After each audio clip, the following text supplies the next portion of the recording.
ang mga Pariseo, mga magtutudlo sa balaod, dili sila makadawat ug wasad sila motuo nga si Hesus makahimo pagpasaylo og mga sala. Kay ang ilang gituhuan man god nga ang Ginoo ra gyud maoy makapasaylo sa mga sala. Ngunang tungod aning maong panguna-huna, wa nila dawata pag-ingon ni Hesus sa paralitiko, gipasaylo na ang imong mga sala. Bisan nasayod sila nga sa ilang kultura o sa ilang gituuhan, ang kanang mga Hudiyo nagtan-aw sila nga kanang sakit sa tao gumikan gina sa sala. Sakto ba dili? Kanabang sakit ba? Pranang leprosy. Ang tawag nila sa mga lepers, mga dagkong makasasala. Niya ang paralyzed, na-paralyze ka tungod kay naa kay sala. Kanang mga bakol, mao nang nabakol ka kay naa kay sala. Niya kung di man ani mo sala, kay gikas imong pagkabata, sala na sa imong mga ginikanan, nitapot nga na nimo. So permi gina nila i-relate og sala ang mga bati nga sitwasyon sa atong kinabuhi. Tinuod man sad, insakto man pod, kay ang sala man gyud makapabati sa atong kinabuhi. Kamatuoran man na, basta magbuhat kay tag sala, naagi daghang sakit o kasakit nga moabot nato. Gani, matud pang San Pablo, ang bunga gyud sa sala, kamatayon. Nilingay mong tupad ina na kay sala. Naisala. Perting sa nato. Ang atong mga politicians naisala. Ang atong mga kaparian, apil ning nagwali, naisala. Naaagyapon. Ang atong mga members sa mga mandated organizations o commissions din ni simbahan, naisala. Samot na, naisala. Ang kanang mga taong way simba-simba, naisala. Naasan. Ang atong mga nagdasa diha sa legislative, sa executive o sa judiciary sa atong gobyerno, nanay sila sala. Naasan. Nakaroon, unsa may solusyon sa sala? Dili di ay ang pag-away, dili ang pagkalagot, o dili ang solusyon, ang pagpasaylo. Mao na'y giawhag sa mga propeta ang pagbiya sa sala ug ang pagpasaylo sa sala. Mao sa nay sentro sa wali ni Hesus, kapasayloan sa mga sala. Kung magdinumtanay na gud ta, musamot kadaghan ang sala. Unang di gyud pwedeng magdinumtanay. Sa ato rong katilingban, daghan ang nagdinumtanay. Na ay mga banag asawa, wa na magtagdanay. Musamot gyud na kabati ang inyong kinabuhi. Ang mga managsilingan, wa na magtagdanay. Samot na yun. Ambot ka, nabasa kay mga pari, nga wa na magtagdanay, patay ginang simbahan. Mga madre, wa na magtagdanay, patay gina inyong monasteryo, na inyong order, bungka gina. Muna, pasaylo. Unsaon man pagpasaylo, una, mudawat kita sa pulong sa Ginoo. Sa atong unang pagbasa, si Amos, ginganlan ni Amasias, katong pari, nga suod sa hari, nga buangon, nga nganlag Jeroboam. Giingna ni Amasias, igo na propeta, balik na ngadto sa yuta sa Huda og panginabuhi didto pinaagi anang imong pagpanagna. Kani bang maglisod ta og himog pasaylo kung di ta maminaw sa pulong sa Ginoo. Kung ang ato na lang pulong mo itong paminawon nga magsigig sulti nato nga bati na, alkansi ka na, luoy kay ka na, ay maglisod kag pasaylo. Mao na ang una gideng buhaton, maminaw tas pulong sa Ginoo. Isulti na sa propeta, isulti na sa Biblia, isulti na sa mga panghitabo sa atong kinabuhi. Paminaw sa Ginoo. Mao bitaw ang ato rong tema sa atong Archdiocese karong tuiga, listening church. Unsa gito nang listening church? Unsa toy sumpay ana? Listening church, hearing God's words and the cries of His people.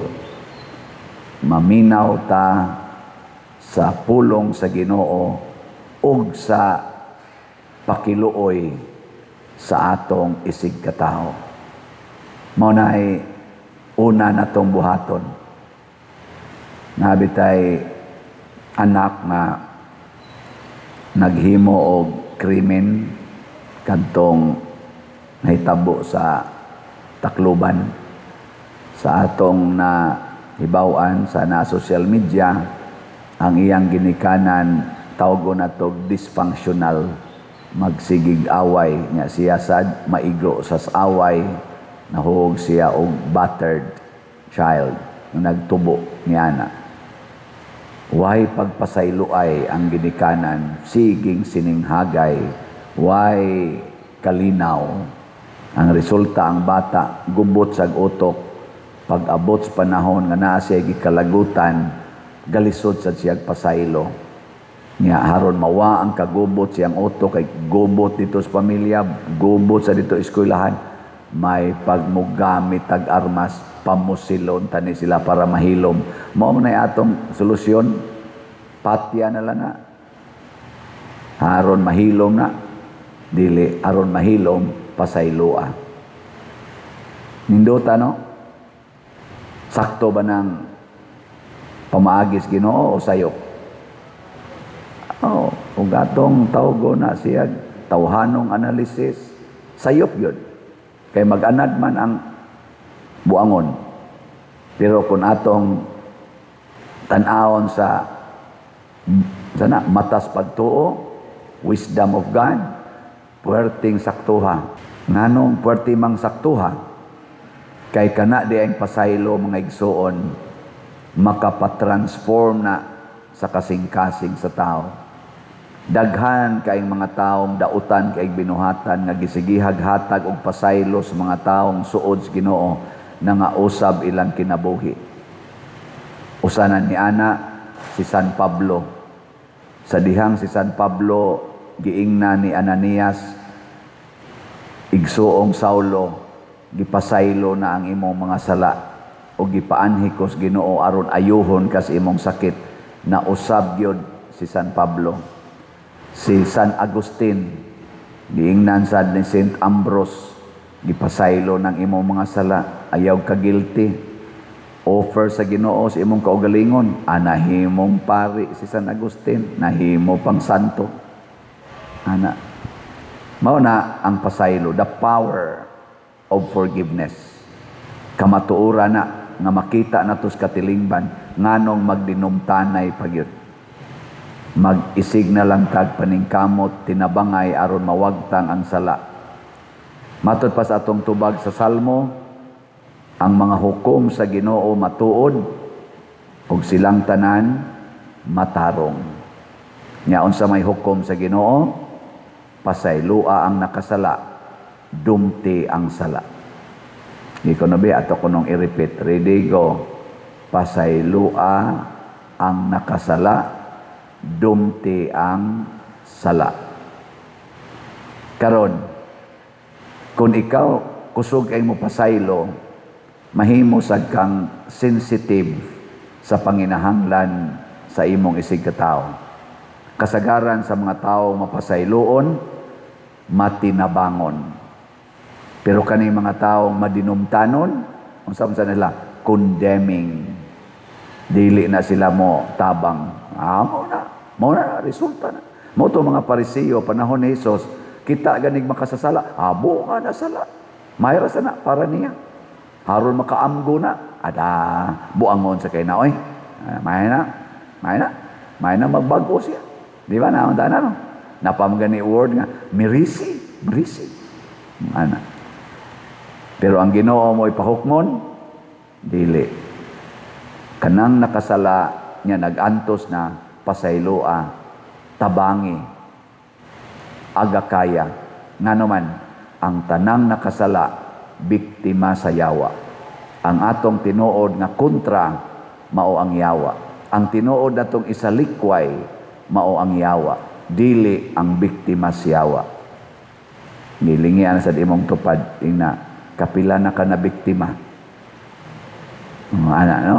Oy, hasta ganini nagwali kadaghan na ni na biktima. Nya usa sa atong paagis pag sagakay sa nabiktima mao ang pagtabang sa ilang kinahanglan. Padanglitan kita ron dinhi unsa may atong panginahanglan. Raffle tickets. Kaning inyong nagwali, sige agad-hagad ninyo og pamalit na mong raffle tickets. Kadaghan man sa na biktima siyawa, pero ayaw na lang sa na-highlight ang akong pagkabiktima siyawa. Mga mo dahil mo, to mga Padersiano, utro sa na siya sa, bisag naglagot ka na ko, baka ayaw na lang sa i-appeal, na lang, mupalit ko raffle ticket, pasayloon lang ni Nakos Padersiano, magsigig ingon nga, colors buhok, kiss kilay, ayaw na lang, pasayloan lang sa ko, kay igor naman kong nisulti, tungod kay di gyud maayo nga musupak tas Ginoo, pero tanaw nimo ni ang Ginoo mo nag-ingon nimo kolore imong buhok, kiskisi imong kilay, very good. O manggiarang sa Ginoo. Siya ra may musulti Damtay ningon ako pader, na may magtari dinhi pader. Ato ning pahunongon ako, ayaw basi gisugo na sa Ginoo. Di ba? Pangutan na sa dito, gisugo ba sila sa Ginoo? Wa gani ingna. Nya magsigilan tagbuhat aning wa gisugo sa Ginoo. Dito das onas akong na-assignan nga chapel disco. Ingon sa mga batanon, disco pader, disco gyud. Ingon sa mga tiguang, di pwede pader, di pwede. Di gina pwede. Ingon sa mga batanon, kamo mga tiguang, di mo gusto disco nya, limot mo ni among gusto. Way lami pista basta way disco. Pagpangutanan nila nako na kung saan kanina ako pag-reconcile ning tiguang o ang batanon. Nako, sige. Una-hunaan sa inyo mga batanon, assignment. Una-hunaan ninyo, asa na to makita o unsao na to pagpakita ang Ginoo dihas diskuhan. Makapakita kayo mo Ginoo dihas diskuhan. San Roque man to among patron. Makitaan gani si San Roque o ang Ginoo dihas diskuhan. Kana proceed tas disco. Pagsunod na mong kita imong butang blisod pa dilo nga magbutang tag altar dito pa dila ina sa kano magdisco tag butang tag altar. So ako sa adto galisod sa ko mo to ang resulta ni come up me og Christian disco. Nako Christian disco. Unsa man ang Christian disco nako way choral ang tanan welcome kay ang simbahan welcome ang tanan. Nya way inom dito sa diskohan, way inom kay dili ni hubog-hubog pag ampo ni pag daig ni Ginoo. Sayaw lagi ta, sayaw. Nya do na tayo dito ipamutang mga pagkaon o mga ilimnon, mga Diyos, tubig, libre tanan, libre tanan. Kay sa langit libre tanang pagkaon. Nya kung gusto ta mo gasto kwarta, atong himuong premyo sa pinakamaayong musayaw gikas pagsugod og sayaw hangtod katapusan. Kuan mi ato nagpremyo mi atong sobra mga 100 ka kanang 5 kilo packed rice. Sige sila sayaw. Unya dunay time to start, dunay time to end. Sugod mig alas 9, end mig alauna. End gyud paong gyud tanan. So, kadali ra na pader nako kasi dali. Suway sayaw gikan alas 9 hangtod alauna. Unya in between na ay break. Oldies nga kanta nya human modern, nya human sweet, ang katong kombinasyon, nya human dito, kombinasyon na tanan. Upat ka hugna, kada hugna 1 hour, nya humas 1 hour na 5 minutes nga break, nga naay mo paambit sa kinabuhi ni San Roque, o naay mo paambit testimonya sa history sa kapilya, inana.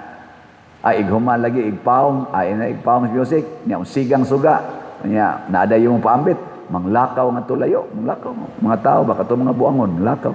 Atos dapat manginom og tubig ana, inigbalik sa tukad, hugop na sad. Basta pag human lagi namo, porting aligriha, daghan kay nakadaog, doon nagi usa ka tawo nga nahurot giniyag kadaog na apil sa daog bagi kas first part, second part, third ug fourth. Paghatag namo upat ka bag nga rice, wa na siya mudawat. Kay di naman siya kabarog. Kay tiguang man sa kwanguhan. Ingnan niya yung anak, kuha lang day, di na madagbarog, ibikugan kong bayan. Pero daog siya. Niabot na lag mga usa ka buwan, human sa pista, maulang niya po giistoryahan sa mga tao, ang kanindot. So kung giyahan ta sa Ginoo, nindot yun ang resulta.